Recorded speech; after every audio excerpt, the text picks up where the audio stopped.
Hello again. That was a brief transition. I want to remind you about a few things. One, did you see some baby bottles as you were walking in this morning? It's time to return these. These are ways of supporting Next Step Women's Center. Yes? A lot of you took them home because I know a lot of them started here. And some of them have come back, but it's time to bring them back. My family's is a little over halfway full. Turns out we don't use a lot of cash, so we don't have a lot of change. One kind of leads to the other. But the stuff we found, I even found a roll of, was it nickels? In the garage. I don't even know how it got there, but there was a roll of nickels in the garage, and I tore it open and dumped it in there. So that's one thing. Another thing, Lent begins March 5th. Last year was the first year I had ever in my life observed Lent, and it was a stretch.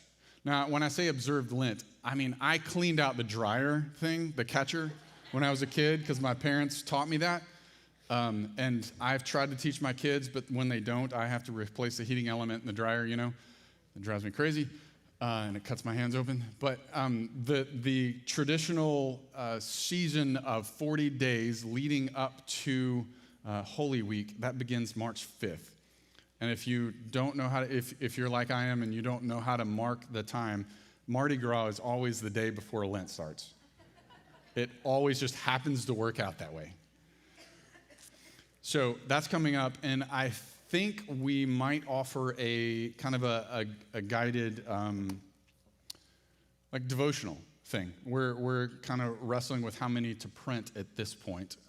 So if you are definitely interested, please let me or Sherry Walker or someone else on staff know.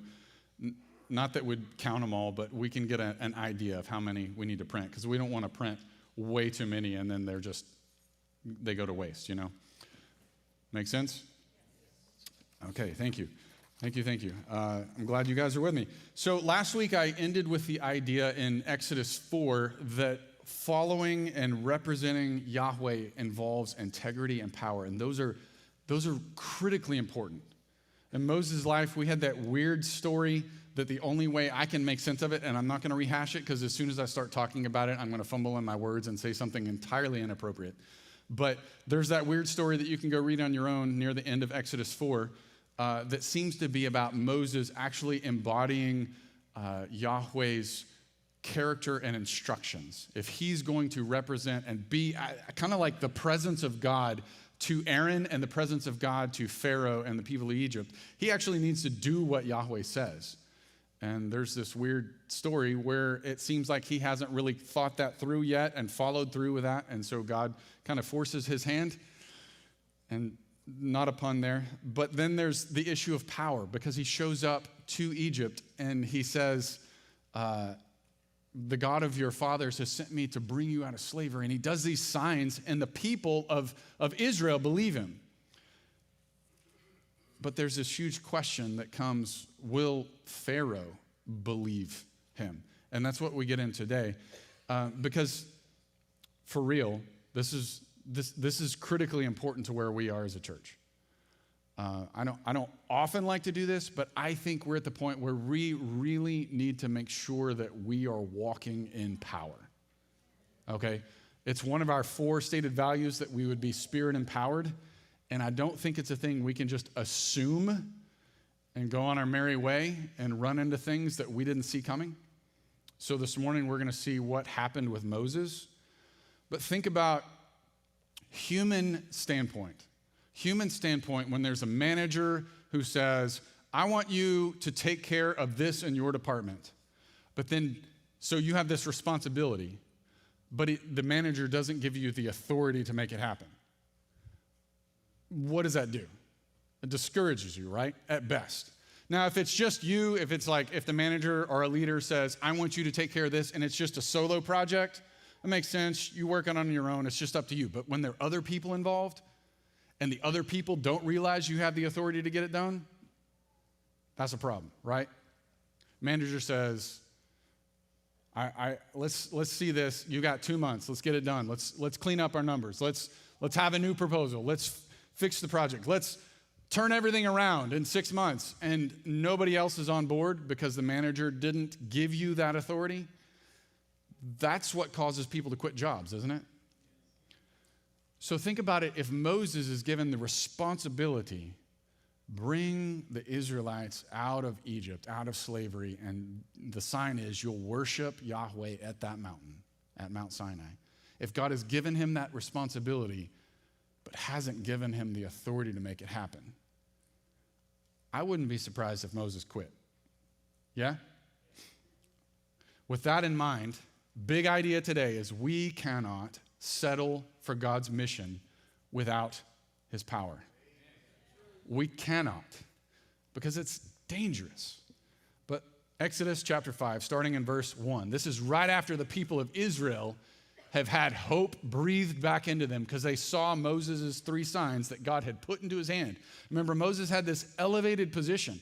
He's functioning like God's presence. And his brother Aaron is like a prophet. So Moses is like the embodiment of God on earth, which again sounds like I'm almost saying something heretical. Let's say it's foreshadowing Jesus. That's less heretical, right? Yeah, no jokes. And I don't want any clips of that made into where I'm saying I'm a heretic. Anyway, chapter 5, verse 1. Afterward, Moses and Aaron went and said to Pharaoh, "Thus says the Lord, the God of Israel, let my people go, that they may hold a feast to me in the wilderness." But Pharaoh said, "Who's the Lord?" Which, remember, all capital letters, it's the Hebrew name pronounced something like Yahweh. Who is Yahweh, that I should obey his voice and let Israel go? I don't know Yahweh, and moreover, I will not let Israel go. Second attempt. Then they said, "The God of the Hebrews has met with us. Please let us go a 3 days journey into the wilderness that we may sacrifice to the Lord, Yahweh our God, lest he fall upon us with pestilence or with a sword." But the king of Egypt said to them, "Moses and Aaron, why do you take the people away from their work? Get back to your burdens." And Pharaoh said, "Behold, the people of the land are now many, and you make them rest from their burdens." So he's accusing Moses and Aaron. The same day, Pharaoh commanded the taskmasters of the people and their foremen. Which taskmasters seemed to be Egyptians who were set over slave labor, and the foremen seemed to be leaders among the Israelites who kind of answer to their Egyptian overlords. They're like middle management. Verse 7, "You shall no longer give the people straw to make bricks as in the past. Let them go and gather straw for themselves. But the number of the bricks that they made in the past you shall impose on them. You shall by no means reduce it, for they are idle. Therefore they cry, 'Let us go and sacrifice to our God.'" I have to imagine Pharaoh had an attitude. "Let heavier work be laid on the men, that they may labor at it and pay no regard to lying words." Verse 10, "So the taskmasters and the foremen of the people went out and said to the people, 'Thus says Pharaoh, I will not give you straw. Go and get your straw yourselves wherever you can find it, but your work will not be reduced in the least.' So the people were scattered throughout all the land of Egypt to gather stubble for straw. The taskmasters were urgent, saying, 'Complete your work, your daily tasks each day, as when there was straw.' And the foremen of the people of Israel, whom Pharaoh's taskmasters had set over them, were beaten and were asked, 'Why have you not done all your task of making bricks today and yesterday as in the past?' Then the foreman of the people of Israel came and cried to Pharaoh." So middle management goes to the CEO. "Why do you treat your servants like this? No straw is given to your servants, yet they say to us, 'Make bricks.' Behold, your servants are beaten." And this is a bold statement. "But the fault is in your own people." Verse 17, how will Pharaoh respond? "But he said, 'You are idle. You are idle.'" I think that means he's serious if he repeats himself. "That's why you say, 'Let us go and sacrifice to the Lord.' Go now and work. No straw will be given you, but you must still deliver the same number of bricks." The foremen of the people of Israel saw that they were in trouble when they said, "You shall by no means reduce your number of bricks, your daily task each day." They met Moses and Aaron, who were waiting for them as they came out from Pharaoh, and they said to them, "The Lord," they quote his name, Yahweh, "look on you and judge because you have made a stink in the sight of Pharaoh. That's a mixing of metaphors. A smell in the sight of Pharaoh. But it's powerful, right? You've made a stink in the sight of Pharaoh and his servants, and have put a sword in their hand to kill us. Then Moses turned to the Lord and said, "O Lord, why have you done evil to this people? Why did you ever send me? For since I came to Pharaoh to speak in your name, he has done evil to this people, and you've not delivered your people at all." So remember, big idea, and I'm going to get into chapter 6 in a minute, but the big idea is we can't settle for God's mission without his power. And the first big reason is confronting oppression and darkness might put a target on the back of God's people. Confronting oppression and darkness might mean that the oppressor ratchets things up. It might mean whether it's humans who say, we haven't been given the same orders. Who is Yahweh? Or it's spiritual forces of evil in the heavenly places. They might target God's people. It might make things worse to go into God's mission without his power. So just kind of breaking it down, chapter 5, first time Moses and Aaron, they come and they have kind of a direct quotation. This is a message that has stirred God's people, but this rival power, Pharaoh, denies the word of the God who created all things. And it seems like they're, at this point, an even match. So Moses says, Yahweh says, let my people go that they may worship me and hold festival out in the wilderness.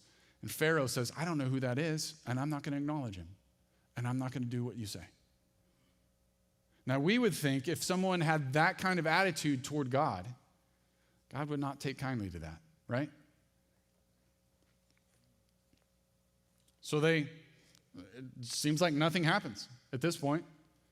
Moses and Aaron kind of, rather than the direct quotation of God himself, then they kind of shift it more toward a request.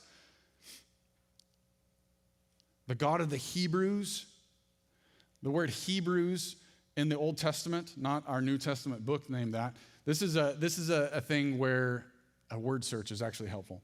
So the Hebrew word for Hebrew, which is, that's a little meta, but the Hebrew word for Hebrew is often used in places of a kind of denigrating status. It's like they are low class. They are not just their ethnicity, they are the slave class. It's used a number of times in the story of Joseph, where he's considered one of those Hebrews. Remember, he ends up in an Egyptian prison. It's used a number of times in the early chapters of the book of Exodus, here, where the Hebrews are the low-class people. And it's used a handful of times other places throughout the Old Testament, and referring to like Hebrew slaves and things like that. But never is it a high-status use of a word. And so the second request is, the God of the slaves has come. We're just trying to undermine the system here. So he intensifies their workload. The oppression increases. And it starts to crush, the workload starts to crush the Israelites' spirit. And then the Israelite leaders, these foremen who are kind of like middle management, they go to Pharaoh and they try to talk sense into him. But he's already not believed Moses and Aaron that there's a problem. And they say, please roll things back. We were doing our best. We were working hard, and now you've made it harder, and we can't meet the quota. And they try to talk sense into him. And here, the oppression, the evil, the person who represents evil in this story is not open to reason.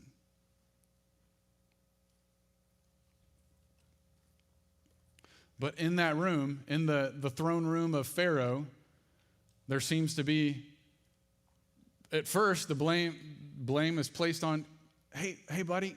Maybe don't say, hey buddy. They probably are bowing down. Hey Pharaoh, king of all of Egypt, who controls our lives. The problem's with your people.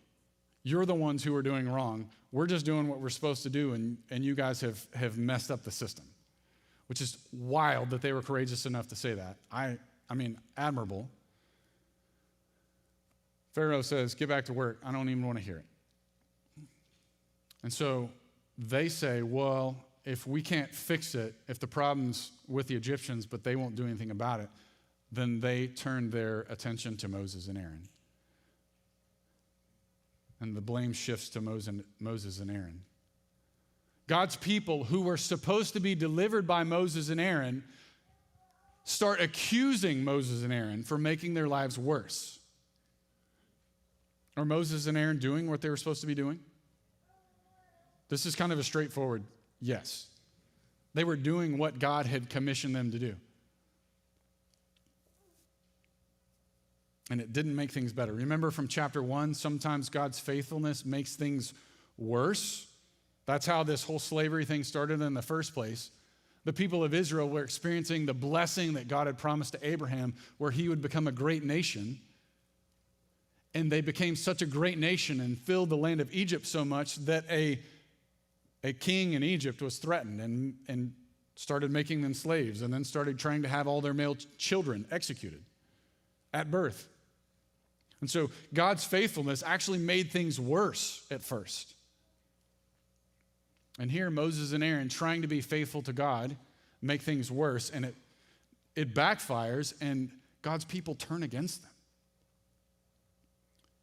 So Moses has nowhere to go except to Yahweh himself, and he says, Yahweh, why did you do this? Does this sound kind of familiar, like stuff you've seen? How can we make sense of such disappointment? Moses and Aaron doing what they believed they were called to do, and it made things worse. Maybe, we might say, Moses misunderstood the instructions. Some people might say Israel didn't need a deliverer, they needed a chaplain to comfort them in their bondage. God had no intention of bringing them out of slavery. He just needed to send somebody to comfort them in their misery so that they would wait patiently until they died, and then they could be with him in heaven. Judging by the weird silence in the room, that does not sound right. But have you seen that in churches? Have you seen that in Christian ministries? Where things don't go the way we thought, and so we change our view of God and what he's put us here to do and kind of scale it down and say, we'll just wait. We'll just wait on heaven. Maybe Moses misunderstood the instructions, but others might say Moses misunderstood the instructions. He got the goal right, but they got the details wrong, and that's why there was no power. They just needed a strategic plan and better tactics, and then power would have shown up after they had mapped it out and had it on a calendar and had enough meetings to go through with it or whatever. Maybe he misunderstood how to get there. He knew he was supposed to get there, he just went about it the wrong way. Or maybe the timing wasn't right. Maybe Moses was working ahead. And I think that probably is a reason that sometimes God's people don't experience God's power, is maybe we're out of step with the Spirit. Paul says in Galatians 5 and 6 that we should keep in step with the Spirit. Or maybe, and this doesn't have to be in conflict with Moses just having the timing wrong, or maybe even misunderstanding instructions, but maybe Yahweh just wanted Moses to remember what he could accomplish without divine power. Maybe he just wanted Moses to keep in mind, not out of shame, but remember, we've tried this without divine power before. Remember how that went? And that's something important to keep in mind, is it not?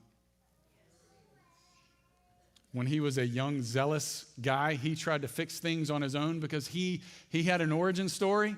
God had brought him out of this massacre of children, and God had raised him up in these sort of supernatural, ironic ways. And he grows up in the house of the oppressor, and he's going to be the deliverer. And he says, I'm the guy, and this is the opportunity. And he goes for it, and he makes things worse. And so maybe this is God reminding him, let's not do that again. Chapter 6, starting verse 1. I'm going to read through verse 13.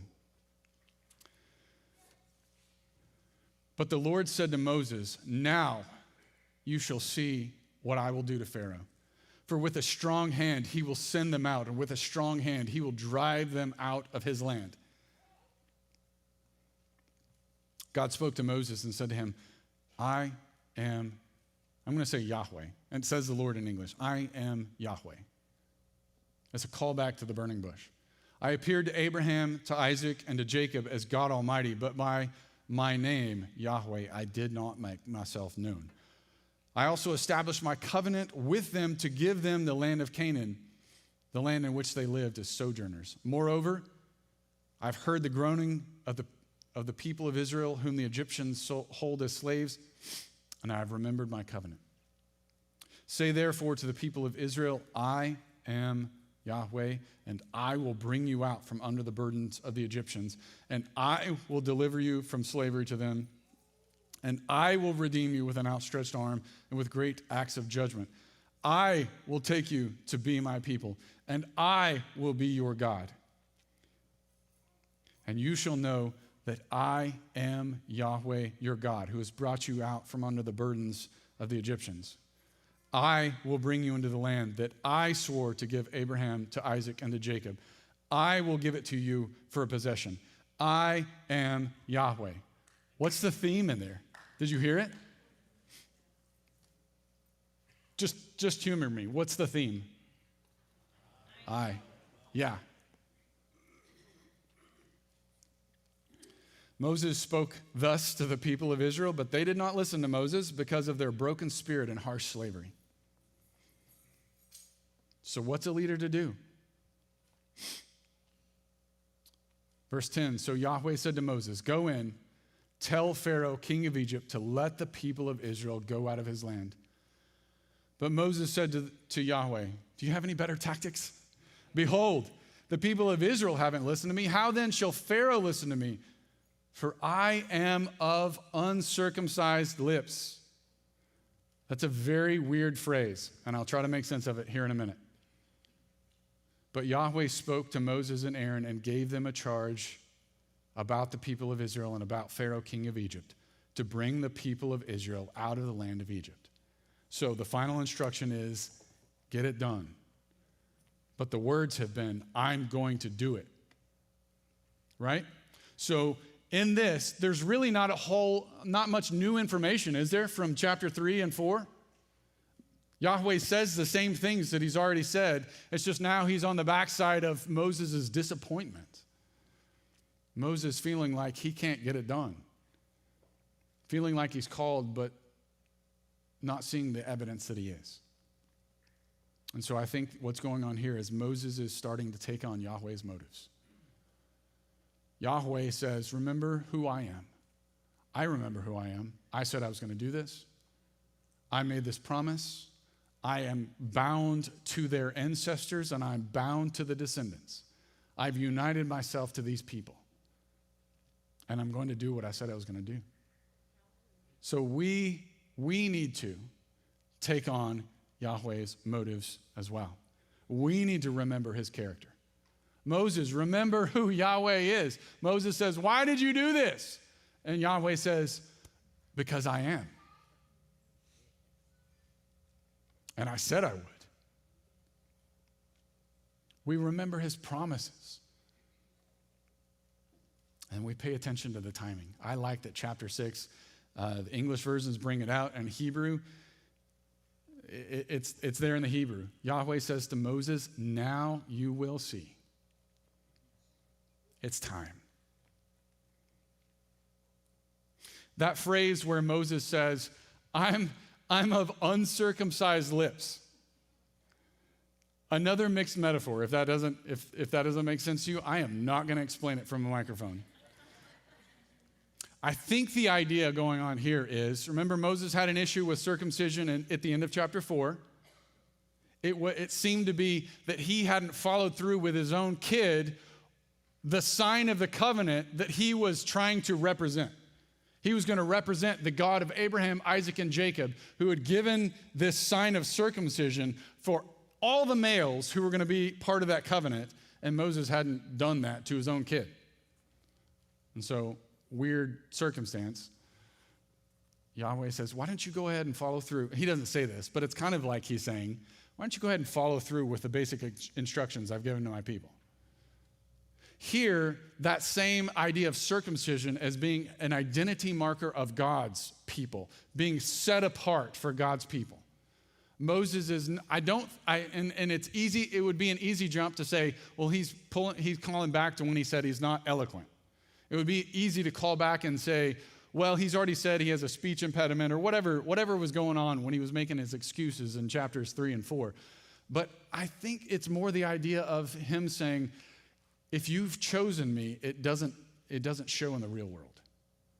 If I am your chosen instrument to get it done, I feel like I've done my part. What are you going to do to make it effective? I thought you called me. I thought you commissioned me. But it still seems like I am not consecrated to your service. So what are you going to do? And it sounds like Moses is complaining, and in a way he is, but he's even if we might say, well, his attitude could improve a little bit, he's going to the right place. He's talking to the right person, and he's going to come away consecrated for Yahweh's service. Right after I cut off, I'm not going to pick up reading. We'll read it next week. There's this weird genealogy that just pops up in the middle of Exodus chapter 6. And I'll maybe unpack what it might mean and why it's dropped right here. But those of you sports fans, I think it's like his walk-up song.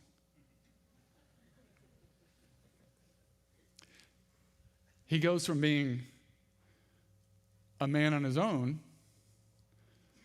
to empowered by God to do what he's sent to do. And if we're going to be a people that loves Jesus by loving each other and drawing our neighbors into his family, then we don't necessarily need a good walk-up song, although I wouldn't hate it.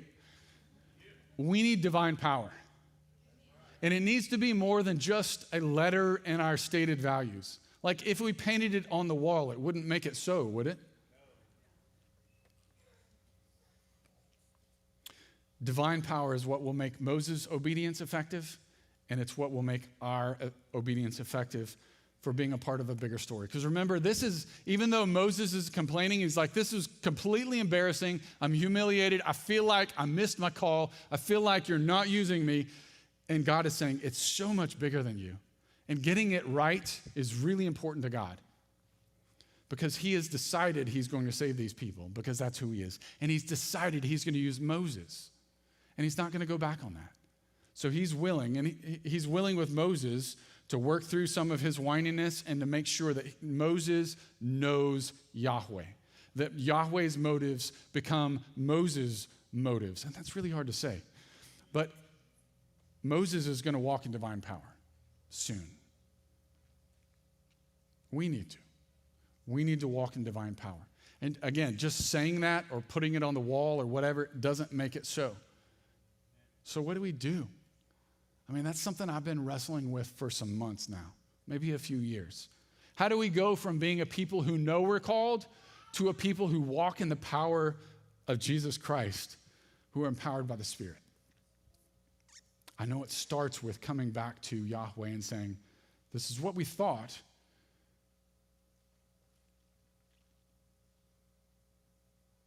But if you don't come through for us, nothing's going to change. So that's where we are. If that's where you are, that's where I am. I think we need to beg God to pour out his Spirit on us again so that we can walk in power and just reach our neighbors. Walk like Jesus. Let's pray.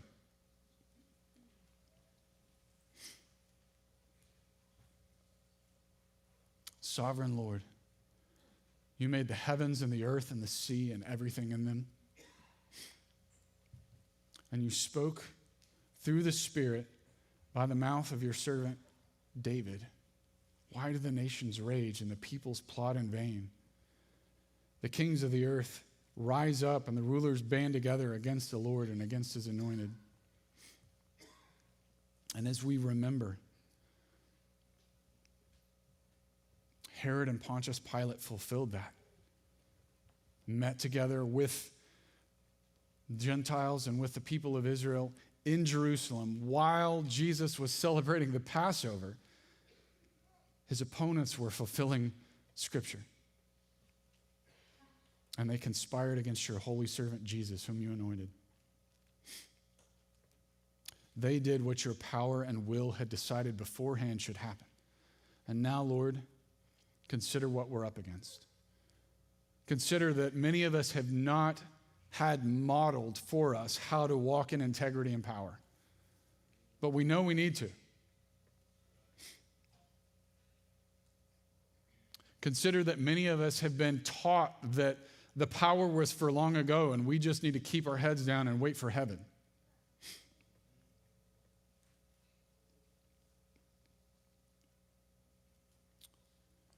Lord, consider what we're up against and enable your servants to speak your word with great boldness. Stretch out your hand to heal and perform signs and wonders through the name of your holy servant Jesus, so that we could carry on what you've begun, so that we could be delivered in order to deliver others, so that we could be set free, so that we can be